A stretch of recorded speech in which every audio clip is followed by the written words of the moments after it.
27, 28, 29 వచనాలు మనం చదువుకుందాం. సామెతలు 31వ అధ్యాయము 27, 28, 29. ఆమె తన ఇంటి వారి నడతలను ఏం చేస్తుంది?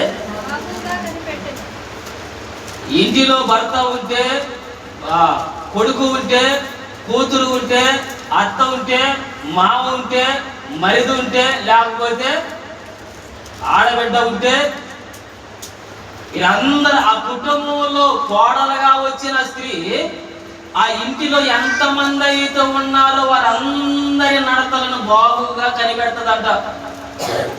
ఎవరి నడత ఎలాగున్నది, ఎవరి మాట తీరు ఎలాగున్నది, ఎవరి ప్రవర్తన ఎలాగున్నది అని అందరిని భర్తతో సహా పుట్టిన బిడ్డలు, మామ, అత్త, ఆ తోడుకోళ్ళు ప్రతి ఒక్కరిని నడతలను ఆ జ్ఞానవంతురాలైన స్త్రీ కనిపెడుతుంది.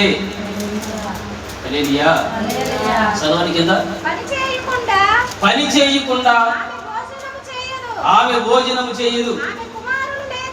ఆమె కుమారుడు లేచి ఆమెను ధన్యురాలని అందరూ చాలా మంది కుమార్తెలు ప్రతివర్త ధర్మమును అనుసరించి ఉన్నారు, కానీ వారందరినీ నీవు ప్రేమించిన దానమని ఆమె పెనిమిటి ఆమెను. లోకంలో ప్రతివర్త ధర్మం చేసేవాళ్ళు చాలా మంది ఉన్నారు, కానీ నీలాంటి వాళ్ళు ఉండరు. ఎవరంట?